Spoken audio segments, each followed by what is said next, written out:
So you may think if I'm not focused on it 24/7, I'm not going to achieve it. I'm not going to be where I want to be. I'm not going to achieve success. It's a bull-faced lie. Welcome to the Words of Wisdom podcast. This is the place to be to raise the consciousness within in order to create a life and business of ease, flow, and freedom. This podcast offers inspiring stories, strategies, and special guests to help you become your most aligned self. I am Minerva Maharaj, a former NBA Toronto Raptors dancer turned ICF accredited spiritual life coach, founder of Goddess of Wisdom Spiritual Life Coaching, and Star Seed Academy coach training.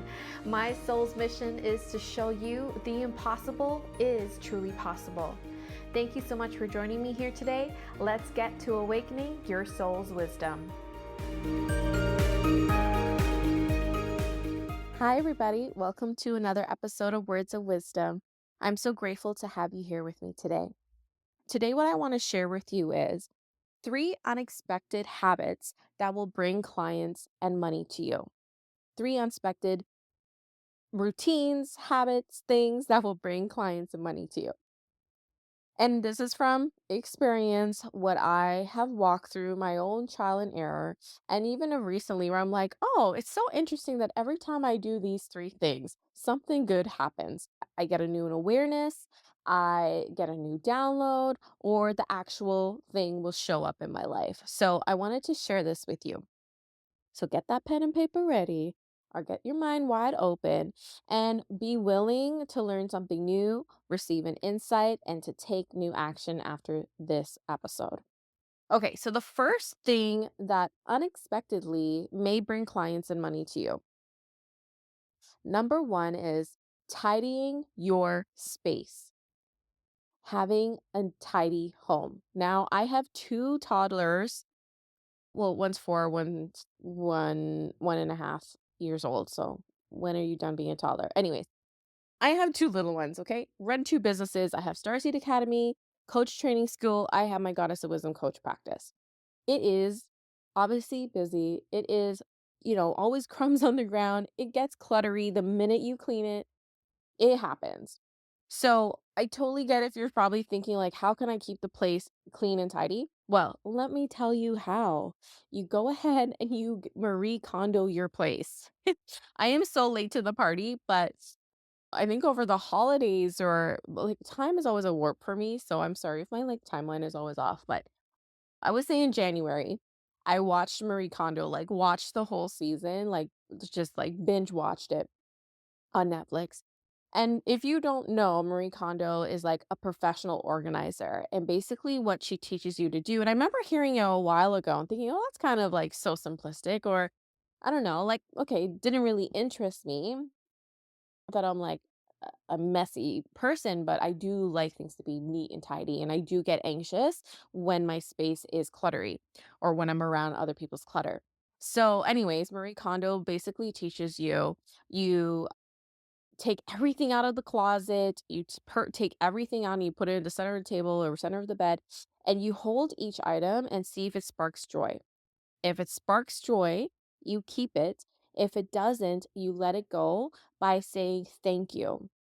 So I really love the idea of this. So I was just like, there are some things I was letting pile up. I do not like doing laundry. I do source my laundry out to a a laundry service. But I even then had a few that loads I still would do myself at home, and it was just piling up. So, anyways, I went ahead and I like revamped my closet. Like I was shocked. I was shocked I got through. First, I was like, I'm just gonna try one section of my closet. And I ended up going through the whole thing. It took me about 4 or 5 hours. And it was such an emotional, energetic, freeing experience.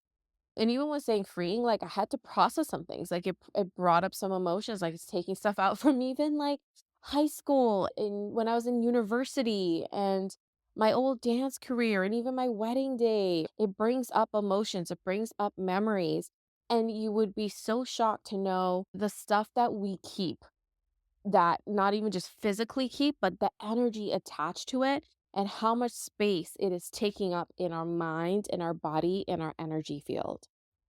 And that stuff that lays dormant, that heavy weight, that stagnant energy that has a negative or low vibration attached to it, whether you hold it, whether you wear it, whether you don't wear it, whether when you bring it up, you hold it and you're like, oh my God, it triggers an emotion. The whole process of tidying up and going through, does it spark joy or not? It is so, like, honestly, life transforming. So if you haven't done it, I highly, highly recommend it because once I did that, I was clearing and purging even more what, we all have something to work on. I think we always will. And it just cleared out so much space. Like it brought up emotions. I like sat with it. I cleared it. And the whole like saying thank you to it as you release it, I literally felt it in my hand as I said thank you to it. I had like 6 bags of clothes to donate afterwards. And my half of my closet is empty. And it's beautiful because I was saying, in the spring, I want to do like a wardrobe makeover. I wanna just buy a few, items. And even then when I go buy these items, I'm going to buy things that only spark joy. And I always said that. When you think about it, your favorite things to wear are the ones that spark joy. And then there's things that you hold on to that you're like, oh, I can wear it for Halloween. Oh, I can take it on vacation. And you never do. Or you take it on vacation and it still stays in the suitcase, right? So I want you to just go back. I want you to think about where in your home, where in your office, or where in your life is there clutter? Or where in your life or home do you just not want to deal with or look at? And when you allow yourself to go through the process of decluttering, metaphorically or even physically, but really I'm talking about doing this physically, it has so much weight and effect on you mentally, emotionally, energetically, and physically in your world and what will show up. Because when I did this process, let me tell you, within that time frame, I had like 3 new clients come into my world, right? So how is the closet and clients related? It is so related because everything is energy. And that closet represents, or for me, what my closet represents was kind of like, oh, there's some things I loved about it. There's some things I didn't. There's stuff I needed to do, but things that I was putting off. And so when you take that energy, that way of being, and apply it to your business, to your life, to your money, I believe the way you do one thing is how you do everything. And so by sparking joy back into your life, back into your closet, back into your office, back into your home, it creates room and space and joy into your business, especially in your office if you're working. And you want to know, actually, this is going to be like a vulnerable share, but I'm so comfortable with this. I actually haven't even been working in my office for the past few months. I just haven't been inspired to be in my office. I've been inspired to work from my kitchen or by my fireplace or sometimes in bed with my like heated blanket and candles. I just love coziness, relaxation, and moments of joy and luxury sometimes, right? Like working from a spa even. Yes, there's such thing as a 24-hour spa. I discovered it and I'm like doing it monthly. And it made me think now, oh, why haven't I been wanting to go to my office? And my office is attached to my home and I have a separate space, but it's because there's papers, there's clutter in a corner. When I am cluttery, I have organized clutter, right? Like organized chaos, but I don't even look at it over there. So it just holds this energy and releases a vibration, which makes the space uninspired. You're not creative. You're not flowing. You're not in your power, right? So by clearing space in your home, in your physical space, you clear space in your mind. You clear space in your energy field. You clear space in your receiving tunnel to receive and actualize the things that you want, money, clients, whatever desire you're going for. So take a look at that. Start tidying your space. Start with one place. Well, first of all, start watching the Marie Kondo thing, or maybe it's enough what I shared with you to take that and run with it. Just start with one space. And once you honestly do one space at a time, it's easier to maintain and you actually have joy maintaining it now, right? I love cleaning sometimes. I shouldn't say I love cleaning. There's moments I like have the energy and I don't mind doing it. It can be like, meditative and, like, I don't mind it, I enjoy it, but most times, I really enjoy the help and support of our house cleaner, my husband, and, whenever moms come over, they love doing the dishes. So I receive all of that. That's number 1. Tidy your space, okay? And notice what that does to your mind and to your body and to your soul and what that opens up for you, and take note of what shows up in your life. Okay, number 2, the second unexpected thing that may bring you clients and money that you may or may not have tried is resting, taking a day off, or sleeping. I am a huge, huge advocate for sleep and rest, especially as a human design manifester. I work in spurts. I value alone time. I need my rest. I don't have ongoing sacral energy. So, whether you're a generator, many gen, projector, we all need rest on some level. And so, this especially, I want you to do not just when you are burnt out, because really the way to avoid the burnout is to start including it as a practice, as a ritual, as part of your schedule. Blocking it off in your schedule, getting in the habit. This is a practice, especially if it's hard for you to take a day off or to rest or sit still or nap or whatever. Find your groove, find what feels good, but moments of restorative rest. What this does, it releases your barriers, releases resistance, and allows your mind, body, and soul and your energy to really rest, calms your nervous system so that you can go out and do in a more regulated, healthy space versus in the go, go, fight or flight mode. And so that can often block your manifestations and what you're asking for if you're a business owner, if you're a coach, if you're wanting money, more clients, whatever it is you're asking for.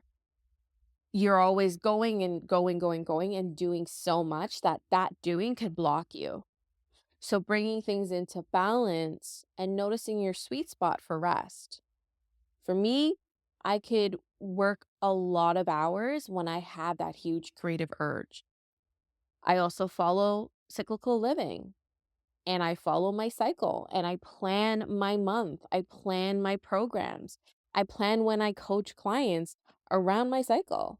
And I make that very clear. I mean, you don't have to give them all the details. Like, so and so day is when I get my period. But I plan it where I'm only available this week. You space things out. I block things in my schedule. I take that day off. I'm like, I don't want to work on today. And the way I've built my business is so I have that flexibility. I have that space for myself. I have that support. And I teach people how to do that through my certified coaching school. So take rest. And you may think like, oh, if I rest, I'm not going to get things done. This is going to hold me back. It's not productive. It's just as productive. And if not more productive, then you actually keep doing what you're doing and not getting anywhere. So take a look and see, where are you integrating rest in your life? Number 3 of something unexpected you can do that will bring more to you is do something completely different and shift your focus. So what do I mean by that? If you're focusing on my business, I'm focusing, how do I get more clients? How do I get more money? How do I find a new job? How? If you're so focused, whatever subject you're focused on, Abraham Hicks talks about this a lot. Shift your focus. When you're so hyper focused on something, you actually constrict the flow of energy. It's not always productive. So, if you feel like you're hyper focused or been putting your attention on something a little too long, and it doesn't necessarily mean you've hit a point where you're blocked, even just introduce in those moments like, okay, I've been working on this project a while. Let me just take a step back. Let me just zoom out. Let me go focus on something else. So whether it's starting to feel constrictive or you've just been working on something a long time, take a step back and start focusing on something completely different. So if you're focusing on your business right now, drop the business for the weekend, for a day, for a few hours, whatever you can allow yourself to do, and go do something completely different that has nothing to do with it. You can go play with your kids. You can take them to McDonald's. You can go for a walk. You can just go watch Netflix. Now, use that mindfully because what I'm saying, you don't want to numb yourself. You just want to release and relax so that you can open up to a new awareness around your focus, around what is important to you, building your business, your family, whatever it is. One of the favorite things I like doing for myself is taking myself on a date. I love alone time. I also love going on date nights. I love spending time with my kids. And sometimes I just love just going to do my own thing, go to the movies by myself, go to a restaurant by myself, or just reading a book totally unrelated to the topic, or it could be related to the topic. But it's just not so hyper focused. My mind is not on the business. My hands are not on the business. My being is not in it, right? I'm able to step back and step out and change my focus onto something else. My energy shifts, everything shifts. And often I get the idea. I get the refresh of energy. I get the new motivation, the creativity, the inspiration. Or I even get, an actualization of it, a new student, a new client, a new talking opportunity, whatever it is. So you may think, oh, but if I'm not focused on it 24/7, I'm not going to achieve it. I'm not going to be where I want to be. I'm not going to achieve success. It's a bull-faced lie. So these three things seem like unrelated or unproductive towards your goals in your business and in your life and building a life of wealth, rest, and freedom, they're actually so important and go into building the life that you want, building a sustainable life of health, of joy, and of freedom. So, to recap, the three unexpected things that you can do to call in more clients and money: tidy your space, your office, your bedroom, your kitchen, one cupboard, one closet, whatever it is, and keep the things that spark joy, release the things that don't. When you release it, you say thank you and meaningfully say thank you. And that way you don't feel guilty, you don't have a tie to it. You have released it. Number two, rest, take a day off, or sleep. Sleep is the best thing to release resistance.